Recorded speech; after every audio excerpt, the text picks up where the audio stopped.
નમસ્કાર મિત્રો, આજે આપણે 12 સાયન્સનું ચેપ્ટર નંબર 1 એમાં વિદ્યુત બળ અને વિદ્યુત ક્ષેત્રની પ્રસ્તાવનાની વાત કરીશું. સૌપ્રથમ તો આપણે જે શાખાની વાત કરી રહ્યા છીએ, જે શાખામાં પ્રવેશી રહ્યા છીએ તે શાખાનું નામ છે સ્થિત વિદ્યુતશાસ્ત્ર. અને તમે જાણો છો કે સ્થિત એટલે કે સ્થિર, બરાબર? એટલે જ્યારે વિદ્યુત બળો સ્થિર અવસ્થામાં રહેલા હોય ત્યારે તેનો અભ્યાસ આપણે કરીશું સ્થિત વિદ્યુતશાસ્ત્રમાં. તો ભૌતિકશાસ્ત્રની આ શાખા જેને કહેવાય છે સ્થિત વિદ્યુતશાસ્ત્ર, તેમાં સ્થિર રહેલા વિદ્યુત બળો, આ વિદ્યુત બળોના ગુણધર્મો અને તેમની વચ્ચે થતી આંતરક્રિયાઓનો અભ્યાસ થાય છે. સ્થિત વિદ્યુતશાસ્ત્રમાં તંત્રમાં રહેલા સ્થિર વિદ્યુત બળો, તેના ગુણધર્મો અને તેમની વચ્ચે થતી આંતરક્રિયાનો અભ્યાસ થાય છે. અને તમે જાણો છો કે જ્યારે વિદ્યુત બળો સ્થિર અવસ્થામાં હોય છે ત્યારે તેને કારણે મળે છે માત્ર વિદ્યુત ક્ષેત્ર, જેનો અભ્યાસ પણ આપણે આ શાસ્ત્રમાં કરી શકીએ છીએ. હવે આ ચેપ્ટરની શરૂઆત આપણે કેટલાક વ્યાપક ઉદાહરણથી કરીશું, જે તમે બધા લગભગ જાણો છો, તમે પરિચિત જ છો. દાખલા તરીકે તમે વિચાર કરો કે ટીવી ચાલુ છે અને તમે તેની નજીકમાં હાથ લઈને સ્ક્રીનની નજીકમાં હાથ લઈ જાઓ છો, તો તે વખતે તમારા હાથ પરની રૂંવાટી હોય છે તે પેલા સ્ક્રીન તરફ ખેંચાય છે. ફરીથી અનુભવ કરવા જેવો છે. ટીવી ચાલુ હોય અને તે વખતે તમે તમારો હાથ સપોઝ એની બાજુ લઈ જાઓ છો, તો તમારા હાથની જે રૂંવાટી છે એ પેલા સ્ક્રીન તરફ આકર્ષાય છે, બરાબર? તમે ફીલ કરી શકો છો. બીજું કે શિયાળામાં તમે પોલિસ્ટર કે ઊનના કપડા જ્યારે ઉતારો છો, એટલે સ્વેટર પહેર્યું હોય ને આપણે સ્વેટર કાઢીએ ત્યારની વાત છે, તો તે વખતે તડતડનો અવાજ આવે છે, તડતડ અવાજ આવે છે. એનો બીજો અનુભવ લેવો હોય ને તો ઉનાળામાં શિયાળાના પેલા બપોરના તાપમાં તાર પર કપડા સુકાતા હોય, પોલિએસ્ટરનું કોઈ કપડું સૂકવેલું હોય, મમ્મીની સાડી હોય કે તમારા કપડા હોય, તો એને તમે જ્યારે તાર પરથી ઉતારશો ત્યારે તમે એનો તડતડનો અવાજ અનુભવી શકશો. ત્રીજું એક એક્ઝામ્પલ છે, આકાશમાં વીજળીના ચમકારા થાય છે. આ એક કુદરતી ઘટના છે જેને પણ આપણે સ્થિત વિદ્યુતશાસ્ત્ર સાથે સાંકળી શકીએ. વૈજ્ઞાનિકોનું એમ માનવું છે કે દર સેકન્ડે હજારો વીજળીના કડાકા થાય છે, જેમાંની કેટલીક તીવ્રતા આપણે અનુભવી શકીએ છીએ, કેટલીક તીવ્રતા આપણે અનુભવી શકતા નથી. ચોથું એક્ઝામ્પલ છે, શિયાળામાં કારમાં મુસાફરી કર્યા બાદ, એટલે આપણે કારમાં બેસીને કોસે ટ્રાવેલિંગ કરીએ છીએ, ત્યાર પછી ઉતરતી વખતે દરવાજાના ધતુના હેન્ડલને આપણે અડકીએ તો સ્લાઇડ ઝટકો જેવો લાગે છે. આપણે એ ફીલ કરી શકીએ છીએ. શિયાળામાં કારમાં તમે મુસાફરી કરો છો ત્યાર પછી ઉતરતી વખતે તમે ધતુનું હેન્ડલ હોય તો એ વાહક છે, તમને બધાને ખબર છે, તો તેને અડકશો તો તમને એક ઝટકો લાગશે. આમાંથી સર્વસામાન્ય જે અનુભવ છે ને, એક તો આપણા તાર પરના કપડા વાળો કે પોલિએસ્ટરનું કપડું હોય તો સાડી ધારો કે સૂકવેલી હોય તો સાડીના બંને પડ એકબીજાને આકર્ષે અને એ ખેંચશો ને તમે તો તડતડ અવાજ આવશે. અને આ એક બધે અનુભવની બાબત છે કે ટીવી ચાલુ હોય ત્યારે તમે હાથ નજીક લઈ જાઓ તો રૂંવાટી આકર્ષે. આ બધા એ વિદ્યુતને લગતા અગત્યના જાણીતા ઉદાહરણો છે, એમ કહીએ તો ચાલે. હવે વિદ્યુત બળ શું છે? તમે લોકો 11માં એટલું ભણી ગયા છો કે જો દળ નહીં હોય તો ગુરુત્વાકર્ષી બળ નહીં લાગે. જરા રિમાઇન્ડ કરી લઈએ. F Gm1m2/r2 r કેમ? દળ એ ગુરુત્વાકર્ષી બળ લાગવા માટે બહુ જ અગત્યની વસ્તુ છે. દળ હોય તો જ ગુરુત્વાકર્ષી બળ લાગે, નહીં તો નહીં લાગે, બરાબર? અને આપણે એમાં જોઈ ગયા કે દળ એ એનો આંતરિક ગુણધર્મ છે અને એટલા માટે જે વધારે દળવાળું છે તેને વધારે બળ લાગે છે. અહીં પણ એક પ્રકારનું છે કે એવું કોઈ પાયાની વસ્તુ ખરી કે જેને કારણે વિદ્યુત બળ લાગે, તો તે છે વિદ્યુત બળ. તો વિદ્યુત બળને કંઈક આપણે આ રીતના વ્યાખ્યાયિત કરી શકીશું: જે મૂળભૂત આંતરિક ગુણધર્મોને કારણે વિદ્યુત ક્ષેત્રમાં રહેલો કણ વિદ્યુત બળ અનુભવે છે. જે મૂળભૂત આંતરિક ગુણધર્મોને કારણે વિદ્યુત બળ ઉદ્ભવે છે તેને આપણે કહીશું વિદ્યુતભાર, જેને આપણે ચાર્જ તરીકે ઓળખીએ છીએ. તમે બધા જાણો છો કે વિદ્યુતભાર બે પ્રકારના છે, ધન વિદ્યુતભાર અને ઋણ વિદ્યુતભાર. બેમાંથી જનરલી આપણે એવું જાણીએ છીએ કે ઇલેક્ટ્રોન એટલે ઋણ વિદ્યુતભારિત અને પ્રોટોન એટલે ધન વિદ્યુતભારિત. બંને એકબીજાના વિરુદ્ધ વિદ્યુતભાર ધરાવે છે. પણ આપણે જો ઇલેક્ટ્રોનને ધન લઈએ અને પ્રોટોનને ઋણ લઈએ તો પણ ગણતરીમાં કોઈ વાંધો આવતો નથી. ટૂંકમાં બેવમાંના કોઈ પણ એકને તમે ધન ગણો અને બીજાને ઋણ ગણો તો વાંધો નહીં. પણ આપણે આપણી ગણતરીમાં આપણી સરળતા ખાતર ઇલેક્ટ્રોનને ઋણ લઈએ છીએ અને પ્રોટોન પરના વીજભારને ધન વિદ્યુતભાર તરીકે લઈએ છીએ. વિદ્યુતભારના બે પ્રકારના અલગ પાડતો ગુણધર્મ એટલે ધ્રુવીયતા, પોલારિટી. આપણે શબ્દ વાપરીએ છીએ ધન પોલારિટી ને ઋણ પોલારિટી. તો તે શું છે? તો વિદ્યુતભારના બે પ્રકારને અલગ પાડતો ગુણધર્મ એટલે કે ધ્રુવીયતા.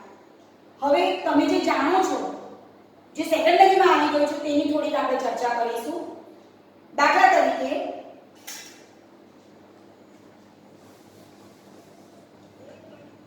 કાચના સળિયો અને રેશમ, કાચનો સળિયો અને રેશમ અથવા તો ઊન.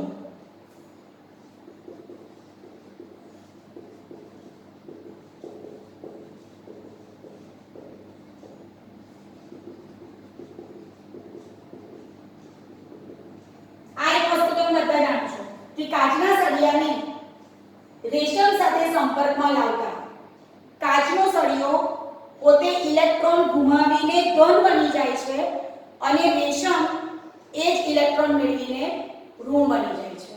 બરાબર? એટલે હું અહીંયા લખું છું કાચનો સળિયો ધન વિદ્યુતભારિત. બીજું તમે જાણો છો કે જે ઇલેક્ટ્રોન ઘુમાવે તે ધન બને, એટલે આ ધન બને છે અને રેશમ એ ઋણ વિદ્યુતભારિત બને છે. હવે હું બે અલગ અલગ વસ્તુ કરું છું. કાચના સળિયાને રેશમ સાથે ઘસું છું. સ્વાભાવિક છે કે કાચનો સળિયો ધન બન્યો અને રેશમે ઋણ વિદ્યુતભાર મેળવ્યો. હવે ધન વિદ્યુતભારિત બે કાચના સળિયાને હું સંપર્કમાં લાવું છું. બે કાચના સળિયા જે ધન વિદ્યુતભાર ધરાવે છે તેને સંપર્કમાં લાવું છું. સ્વાભાવિક છે કે બંને વચ્ચે અપાકર્ષણ થશે. સેમ વે રેશમ જેણે ઋણ વિદ્યુતભાર મેળવેલો તેવા રેશમના બે ટુકડાને સંપર્કમાં લાવીશ તો તેમની વચ્ચે પણ શું થશે? અપાકર્ષણ થશે. હવે હું લઉં છું પ્લાસ્ટિકનો સળિયો અને ફોર. એટલે અહીંયા એક સીધી વસ્તુ છે કે મારી પાસે ધારો કે આ રેશમનું કપડું છે અને આ કાચનો સળિયો છે. આ સળિયાને હું આની સાથે ઘસું છું તો આને ઇલેક્ટ્રોન આપી દેશે એટલે આ માઈનસ થઈ જશે અને આ પ્લસ થઈ જશે. બરાબર? હવે આ બેને સંપર્કમાં રાખશું તો એનું એક થવાનું છે આ પ્લસ ને આ માઈનસ. પણ બે કાચના સળિયા એટલે અપાકર્ષણ અને બે રેશમના ટુકડા એટલે પણ અપાકર્ષણ. બીજું એક્ઝામ્પલ છે પ્લાસ્ટિકનો સળિયો અને ફોર.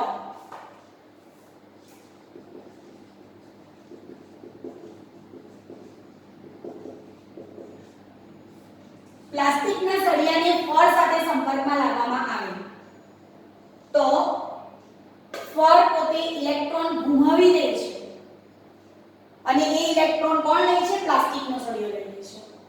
પ્લાસ્ટિકના સળિયાને ફોર સાથે ઘસવામાં આવે તો પ્લાસ્ટિકનો સળિયો ઇલેક્ટ્રોન મેળવીને ઋણ બને છે અને ફોર એ પોતે ઇલેક્ટ્રોન ઘુમાવીને ધન બને છે.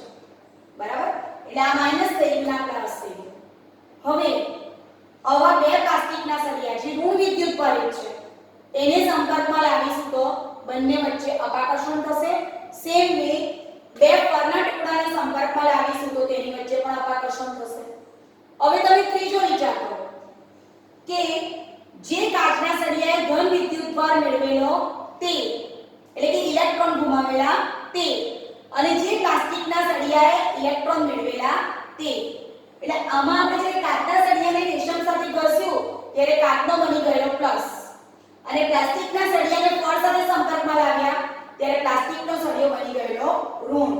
તો કાચના સળિયાને પ્લાસ્ટિક સાથે સંપર્કમાં લાવીશું તો બંને વચ્ચે શું થશે? આકર્ષણ થશે. કારણ કે આ ધન વિદ્યુતભારિત છે અને આ ઋણ વિદ્યુતભારિત છે. ખ્યાલ આવે છે? એટલે સજાતીય વિદ્યુતભારો વચ્ચે થાય છે અપાકર્ષણ અને વિજાતીય વિદ્યુતભારો વચ્ચે થાય છે આકર્ષણ. આ આપણે જાણીએ છીએ. હવે આપણે ફળ સાથે ઘસેલા પ્લાસ્ટિકના સળિયાને સંપર્કમાં લાવ્યા એટલે પ્લાસ્ટિકનો સળિયો થઈ ગયો માઈનસ. અહીંયા હું લખું છું નેગેટિવ અને આ થઈ ગયું ઇલેક્ટ્રોન ગુમાવીને પોઝિટિવ. ફળ સાથે ઘસેલા પ્લાસ્ટિકના સળિયા જેણે મૂળ વિદ્યુતભાર પ્રાપ્ત કર્યો છે તેને હું બરુની નાની ગોળીના સંપર્કમાં લાવું છું. બે નાની ગોળી જેને આપણે સ્થિર આધાર સાથે લટકાવીશું, દ્રઢ આધાર સાથે, અને એ બંને ગોળીને હું પ્લાસ્ટિકના સળિયાના સંપર્કમાં લાવીશ. પ્લાસ્ટિકના સળિયા પાસે શું છે? ઋણ વિદ્યુતભાર છે. એટલે એ ઋણ વિદ્યુતભાર શું કરશે? આ બંને બરુની ગોળીને આપી દેશે. એટલે બંને ગોળી પર પ્રસ્થાપિત થશે ઋણ વિદ્યુતભાર અને બંને પર ઋણ થાય તો બંને વચ્ચે અપાકર્ષણ લાગે એટલે બંને એકબીજાથી દૂર જશે. આ રીતે માઈનસ માઈનસ. બીજું આપણે કન્સિડર કરીએ કે કાચના સળિયાને આપણે રેશમ સાથે ઘસેલું તો કાચનો સળિયો બની ગયેલો ધન. ધન વિદ્યુતભારિત કાચના સળિયા સાથે આપણે વિદ્યુતભાર વગરની બરુની ગોળીને સંપર્કમાં લાવીશું. બે નાની નાની ગોળી લેવાની અને એને કાચના સળિયાના સંપર્કમાં લાવવાની. કાચના સળિયા પર ધન છે એ વિદ્યુતભાર એ બરુની ગોળીને આપશે. બંને ગોળી પર ધન વિદ્યુતભાર એટલે બંને વચ્ચે અપાકર્ષણ. આ થઈ ગયો પ્લસ પ્લસ. બરાબર. આ બધી વસ્તુનો નિષ્કર્ષ એક જ થાય છે કે જ્યારે બે વસ્તુ વચ્ચેના બે વિદ્યુતભારિત વસ્તુ વચ્ચેના સંપર્કની વાત કરી, બે વસ્તુ વચ્ચેના સંપર્કની વાત કરી તો એક જેટલું ઋણ ગુમાવશે એટલું બીજું મેળવશે અને પેલા એટલું ઋણ ગુમાવે એટલું ધન બનશે. એટલે કે જેટલો વિદ્યુતભાર જેટલો ઋણ ગુમાવ્યો એટલો ધન બનશે. વિદ્યુતભારનું સંરક્ષણ થશે જે આપણે હવે પછી ભણવાના છે. બીજી એક વસ્તુ અહીંયા સાબિત થઈ કે સજાતીય વિદ્યુતભાર વચ્ચે થાય છે અપાકર્ષણ અને વિજાતીય વિદ્યુતભાર વચ્ચે થાય છે આકર્ષણ. હમણાં મેં તમને કીધું કે જે મૂળભૂત આંતરિક ગુણધર્મોને કારણે વિદ્યુતબળ લાગે છે તે વિદ્યુતભાર છે. જો વિદ્યુતભાર એ પાયાનો પણ છે. જે રીતે બિલ્ડિંગ બનાવવા માટે પાયાના એકમ તરીકે હું એક ઈંટ વિચારી લઉં તે જ રીતના અહીંયા જો વિદ્યુતભાર નહીં હોય તો આપણે સ્થિત વિદ્યુતશાસ્ત્રની કલ્પના નહીં કરી શકીએ. જે રીતે F = Gm1m2/r² તે પ્રમાણે અહીંયા આગળ આપણે શીખવાના જ છીએ F = kq1q2/r². જો વિદ્યુતભાર નહીં હશે તો વિદ્યુતબળ શક્ય બનતું નથી. બરાબર. હવે એક વસ્તુ ધ્યાન રાખો કે આપણે જ્યારે કોઈ પણ વસ્તુ પરથી ચાર્જ દૂર કરવાની વાત કરીએ છીએ, તમને બધાને ખબર છે કે ન્યુક્લિયસમાં ધન વિદ્યુતભારિત પ્રોટોન અને વિદ્યુતભાર વિહીન ન્યુટ્રોન હોય છે અને કક્ષામાં ઇલેક્ટ્રોન ફરતા હોય છે. તો જ્યારે વિદ્યુતભારને દૂર કરવાની વાત આવે તો શા માટે ઇલેક્ટ્રોન જ દૂર થાય છે? તો ઇલેક્ટ્રોન એ ઓછા પરથી જકડાયેલા છે અને ઇલેક્ટ્રોન એ કેન્દ્રથી દૂર છે એટલે સહેલાઈથી દૂર કરી શકાય છે. બરાબર. હવે પરમાણુ સમગ્રતા તટસ્થ છે. કેમ? તો કોઈ પણ તત્વમાં ન્યુક્લિયસમાં જેટલો ધન વિદ્યુતભાર છે એટલો જ કક્ષાનો ઋણ વિદ્યુતભાર હોય છે. સરવાળો કરવા જઈએ તો પરિણામી વીજભાર 0 જ થવાનો છે. બરાબર. એટલે આ બધી પાયાની બાબતો છે જે આપણા માટે જાણવી ખૂબ જ જરૂરી બને છે. આ મુદ્દામાં આપણે આટલું શીખ્યા વિદ્યાર્થી મિત્રો. કાચના સળિયાને રેશમ કે ઊન સાથે ઘસવામાં આવે તો કાચનો સળિયો ઇલેક્ટ્રોન ગુમાવીને ધન બને છે અને રેશમ એ ઇલેક્ટ્રોન મેળવીને ઋણ બને છે. આવા ધન વિદ્યુતભારિત બે કાચના સળિયાને સંપર્કમાં લાવીએ કે બે રેશમના ટુકડાને સંપર્કમાં લાવીએ તો બંને વચ્ચે અપાકર્ષણ બળ લાગે છે. પ્લાસ્ટિકના સળિયાને ફળ સાથે સંપર્કમાં લાવવામાં આવે તો ફળ ઇલેક્ટ્રોન ગુમાવીને ધન બને છે અને પ્લાસ્ટિકનો સળિયો ઇલેક્ટ્રોન મેળવીને ઋણ બને છે. આવા બે ઋણ વિદ્યુતભારિત પ્લાસ્ટિકના સળિયાને સંપર્કમાં લાવીશું તો તે બંને વચ્ચે અપાકર્ષણ લાગે છે. પણ જો ધન વિદ્યુતભારિત કાચના સળિયાને ઋણ વિદ્યુતભારિત પ્લાસ્ટિકના સળિયા સાથે સંપર્કમાં લાવીશું તો બંને વચ્ચે આકર્ષણ થશે.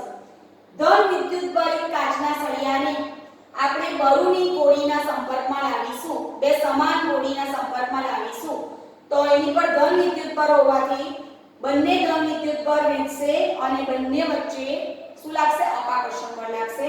સેમ વે આપણે પ્લાસ્ટિકના સળિયાને નાની નાની બે બરુની કોડી સાથે સંપર્કમાં લાવીએ, તેને દ્રઢ આધાર પરથી લટકાવીએ અને એનો અભ્યાસ કરીએ તો બંને પર સમાન ઋણ વિદ્યુતભાર પ્રસ્થાપિત થયેલો જોવા મળશે. બરાબર. હવે એક નાનો મુદ્દો જોઈએ આપણે, વિદ્યુતભારનું ક્વોન્ટમીકરણ. આમ તો આપણે ઇલેક્ટ્રોસ્કોપની વાત કરવી છે પણ વિદ્યુતભારનું ક્વોન્ટમીકરણ પર જોઈશું.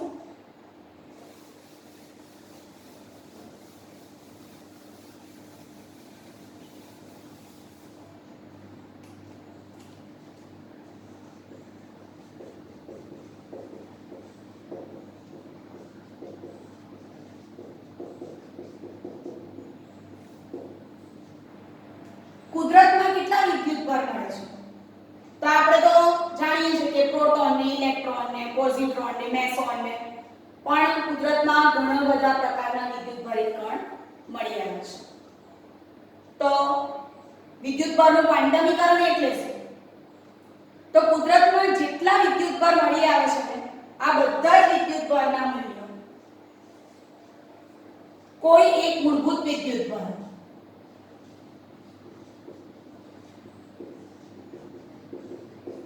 ના મૂલ્યના પૂર્ણ ગુણાંકમાં હોય છે. કુદરતમાં જેટલા પણ વિદ્યુતભાર મળે છે આ બધા જ વિદ્યુતભારોના મૂલ્ય એક મૂળભૂત વિદ્યુતભારના મૂલ્યના પૂર્ણ ગુણાંકમાં હોય છે. હવે આપણે મૂળભૂત વિદ્યુતભાર તરીકે ઇલેક્ટ્રોનનો વિદ્યુતભાર લઈએ છીએ માટે આપણે લખીશું અહીંયા E. આ નિયમ છે.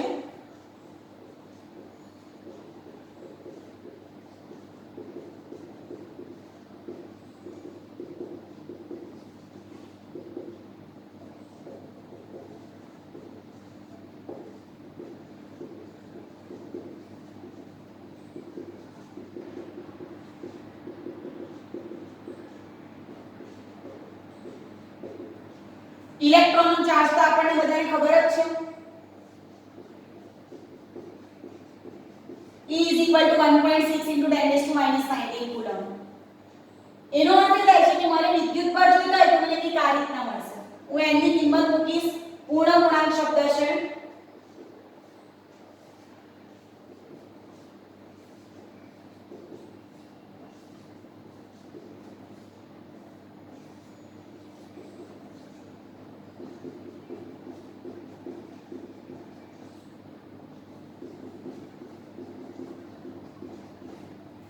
One into 1.6 into 10 raised to minus 19 coulomb, 2 into 1.6 into 10 raised to minus 19 coulomb, 3 into 1.6 into 10 raised to minus 19 coulomb, 4 into 1.6 into 10 raised to minus 19 coulomb. એનો અર્થ કે 1.6 નો ઘડિયો આવે ને તે આપણે કરવો પડે. એટલે આ 3.2, આ 4.8 અને આ 6.4. આવા વિદ્યુતભાર આ મૂલ્યના વિદ્યુતભાર મળે.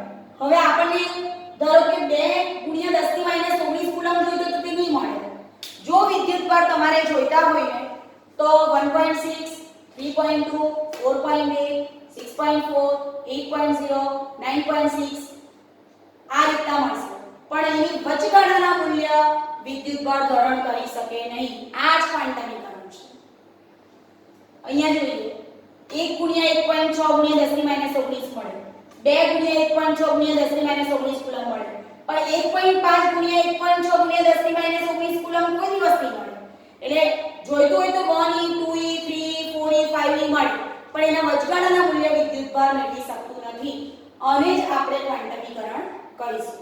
એનું એક વ્યાપક ઉદાહરણ તમે કેમિસ્ટ્રીમાં ભણી ગયા છો, કોણીય વેગમાન L = nh/2π. જરા એના પર હું તમારું ધ્યાન દોરીશ.